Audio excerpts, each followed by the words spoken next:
మకరం వారికి గనక చూసుకున్నట్లయితే ప్రధానంగా మీ యొక్క రాశి నుంచి 3వ భావంలో శని వక్రించుంటున్నాడు. ఎప్పుడైతే 3వ భావంలో శని వక్రగతిలో ఉంటున్నాడో ఇక్కడ కలిగేటువంటి ఫలితాలు ఏమిటి అనేటువంటిది కనుక మనం చూసుకున్నట్లయితే 3వ భావం అనేటువంటిది మనకి కమ్యూనికేషన్స్ ఇచ్చిపుచ్చుకోవడం లాంటివి. వక్రించిన శని కమ్యూనికేషన్స్ విషయంలో ఎవరితోనో అగ్రిమెంట్స్ విషయంలో జాగ్రత్తగా ఉండాలనేటువంటి చూపిస్తుంది. అయితే ఇక్కడ మీకు ఈ శని వక్రించినప్పుడు కలిగే ఫలితాలు, శని వక్రగతిలో ఉన్నప్పుడు బుధ శుక్రుల యొక్క స్థితిగతులను కూడా చూసుకొని చెప్పేటువంటి అంశాలు, మరియు అదేవిధంగా మీ యొక్క జన్మజాతకంలో ఏదైనా గ్రహం గనక వక్రించినట్లయితే ఎటువంటి ఫలితాలు కలుగుతాయి, ఏ దేవతా ఆరాధన చేయాలి, ఎటువంటి విషయాలు జాగ్రత్తగా ఉండాలనేటువంటి అంశాలు చెప్తుంది నేనైనప్పటికీ చెప్పిస్తుంది సాక్షాత్ లలితా అమ్మవారిగా భావిస్తూ ఆ లలితాంబిక అమ్మవారి యొక్క అనుగ్రహం మీకు పరిపూర్ణంగా కలగాలని మనస్ఫూర్తి కోరుకుంటూ ఇక్కడ గమనించినట్లయితే ఒకటే గుర్తుపెట్టుకోండి, జన్మజాతకంలో ఎప్పుడైనా సరే ఈ రకంగా మీకు వక్రించింది ఏదైనా గ్రహం, దాని ఫలితాలు వేరు ఉంటాయి. కానీ మీ పర్సనల్ చార్ట్లో ఇప్పుడు 3లో వక్రించిన గ్రహం వలన సంతకాలు, అగ్రిమెంట్స్ ఏదైనా చేసుకోవడము, లేదా మీరు చూడండి ఒక్కొక్కసారి కొన్ని మాటలు మనకి గాసిప్స్ని నమ్మి కొన్ని డెసిషన్స్ తీసుకుంటాం.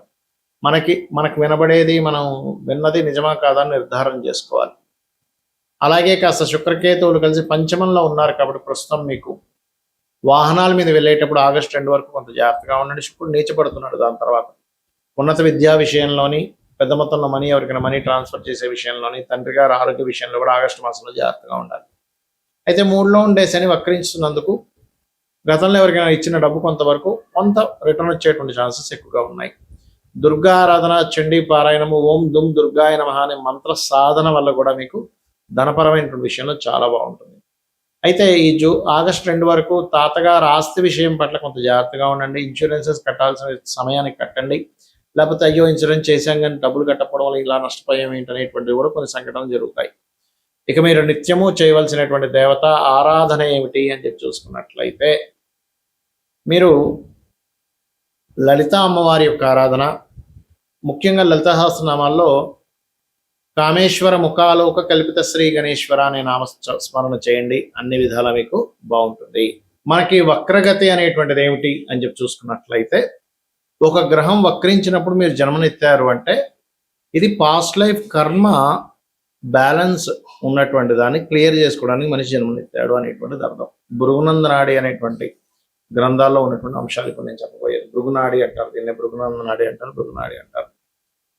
అయితే దీనికి ఆర్జీరావు గారని మనకి తమిళనాడులో బాగా ఫేమస్. అతను లేరు, శివైక్యం చెందారు. అతను దాన్ని ప్రాచుర్యంలోకి తీసుకొచ్చారు. దానికి లగ్నంతో సంబంధం లేకుండా గ్రహాలు మన ఛానల్స్లో కూడా కొన్ని చార్ట్స్ మీద అనాలిసిస్ చేశానండి మీకు. అయితే ఈ గ్రహాల యొక్క కదలికల్ని బట్టి గ్రహం ఏ స్థితిలో ఉంది, ఏ అవస్థలో ఉందనే దాన్ని బట్టి చెప్తూ ఉంటాం. అయితే ఒక గ్రహం వక్రించినప్పుడు మీరు జన్మించారు, ఉదాహరణకి శని తీసుకుందాం. మీ లగ్నం నుంచి ఎన్నో అధిపతి అనేటువంటిది పర్సనల్ చార్ట్లో చూసుకోవాలి. ఎన్నో అధిపతి మేషం అయితే 10, 11 అధిపతి ఉంటాడు. వృషభం అయితే 9, 10, మిథునం అయితే 8, 9, కర్కాటకం అయితే 7, 8 ఇలా మారుతూ ఉంటుంది కదా. అలాగా ఎవరికైనా జన్మజాతకంలో మీ పర్సనల్ చార్ట్లో శని కనుక వక్రి రెట్రో అని ఉంటుంది ఇంగ్లీష్లో. అయితే అలా ఉన్నప్పుడు మీరు అర్థం చేసుకోవాల్సింది ఏంటంటే మీరు ఉన్న ప్రదేశంలో మీరు ఎంత కెరియర్ పరంగా ఎన్ని ప్రయత్నాలు చేస్తున్నా మీ కెరియర్ ఎదగట్లేదు అంటే మీరు అర్థం చేసుకోవాల్సింది ప్రదేశం మారితే మీ కెరియర్ ఎదుగుతుంది. అయితే ఇక్కడ ఒక చిన్న కండిషన్ ఏమిటంటే మనం ఇప్పుడు చెప్పుకోబోయేటువంటి గ్రహాల్లో ముఖ్యంగా శని, గురువు, బుధుడు, శుక్రుడు, కుజుడు 5 గ్రహాలే. రవిచంద్రులు ఎప్పుడు వక్రించరు, రాహుకేతువులు అయితే ఎప్పుడు వక్రించే ఉంటాయి. అయితే ఈ 5 గ్రహాల గురించి మనం మాట్లాడుకునేటప్పుడు ఒక చిన్న కండిషన్ అక్కడ ఒకటి చెప్తాం. ఏ భావంలో అయితే శని వక్రించాడో దాని వెనక రాశి ఫలితాలు ఎక్కువగా ఇస్తూ ఉంటాడు. అయితే అది 15 డిగ్రీలు లోపలైతే ఇంకా ఎక్కువ ఫలితాలు ఉంటాయి, 15 డిగ్రీలు దాటితే తక్కువ ఫలితాలు ఉంటాయి. ఇది ప్రధానంగా గుర్తుపెట్టుకోండి ఉన్న రాశిలో వక్రించినప్పుడు. అలాగే రెండవ పాయింట్ ఏంటంటే వెనక రాశి నుంచి, అంటే ఉదాహరణకి మిథునంలో ఉండగా వక్రించాడు అనుకుందాం కాసేపు. వక్రించినప్పుడు మిథునానికి వెనక రాశి ఏంటి? వృషభం అవుతుంది. వృషభము అక్కడి నుంచి కోణస్థానాలు అంటే మకరము, కన్య, ఈ రాశుల్లో ఏ గ్రహాలు ఉన్నాయి అనేటువంటిది చూసుకోవాలి. ఎందుకంటే వక్రించిన శని 159 యాక్సెస్లో ఏ గ్రహాలు ఉన్నాయి ఆ ఎనర్జీస్తో అది పనిచేస్తూ ఉంటుంది. కాబట్టి అక్కడ పాపగ్రహం ఉందా, శుభగ్రహం ఉందా, ఎందుకంటే ఒక్కొక్కసారి మారడం వల్ల కొన్ని ఇబ్బందులు పడతాం కొంతమంది. ఎందుకు వెనకాతల పాపగ్రహాలు ఉన్నప్పుడు. అలా కాకుండా మారకుండా ఉంటే బాగుంటుంది అన్నప్పుడు ఇక్కడున్న ప్లేస్‌లోనే శుభగ్రహం. అంటే ఏంటి కొన్నిసార్లు ఏమవుతుంది మన లైఫ్‌లో మంచి అవకాశం వదులుకొని వెళ్ళిపోయాడండి అక్కడికి వెళ్లి ఇబ్బంది పడుతున్నాడండి అంటారు. లేదా మరి కొంతమందికి అబ్బాయి ఇక్కడ చాలా ఇబ్బంది పడ్డాడండి వెళ్ళిపోవడం చాలా మంచిదయిందని చాలా మంచి అవకాశాలు వచ్చాయంటారు. అంటే మన జన్మ జాతకంలో శని వక్రించాడు అంటే దాని అర్థం మనం పాస్ట్ లైఫ్‌లో కొంత కర్మ బ్యాలెన్స్ ఉంది. ఏమిటది ప్రొఫెషనల్ రిలేటెడ్ కర్మ బ్యాలెన్స్ ఉంది. ప్లేస్ చేంజ్ అయితే బాగుంటుందనే విషయం మీరు అర్థం చేసుకోవాలి. ఇక జీవుడు విషయం కనుక తీసుకుంటే అంటే గురుగ్రహం కనుక వక్రించండి మీ జాతకంలో అంటే ఫస్ట్ ఆఫ్ ఆల్ మీరు దాన్ని స్పిరిచువల్గా ఆధ్యాత్మిక సంబంధించిన దేవతా సంబంధించిన బ్యాలెన్స్ ఉన్నారు మీరు. ఆ బ్యాలెన్స్ ఉన్నందుకు మీకు చూడండి విపరీతమైన భక్తి. అయితే అదేంటి వక్రించిన గ్రహం దేంతో కనెక్ట్ అవుతుంది వచ్చి అనేటువంటి చూడాలి.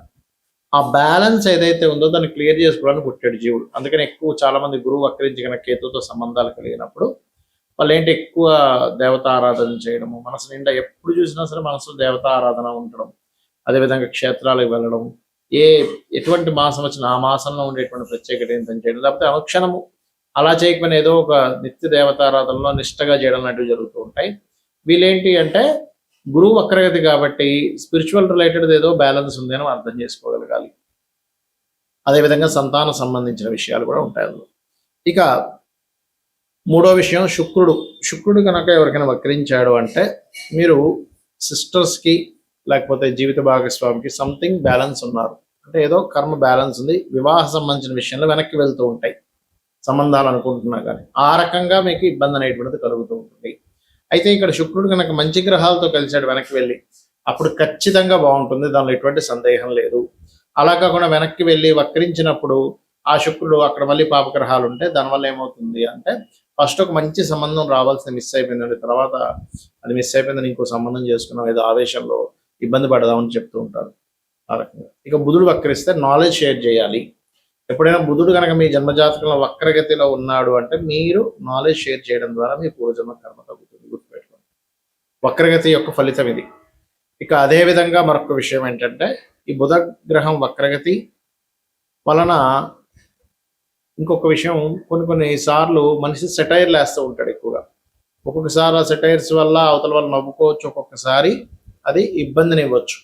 అయితే బుధుడికి వెనక రాసుల్లో ఉండే గ్రహాలు 159 బట్టి మీరు సెటైర్ వేయడం వల్ల అవతల నవ్వుతారా లేకపోతే అంటే హ్యాపీగా ఫీల్ అవుతారా, ఆ సెటైర్కి జోక్ వేసారని, లేనట్లయితే అదే మీకు ఇబ్బందిని ఇస్తుందా అంటే వెనక రాసుల్లో ఉండే గ్రహాలు డిసైడ్ చేస్తాయి, గుర్తుపెట్టుకోండి.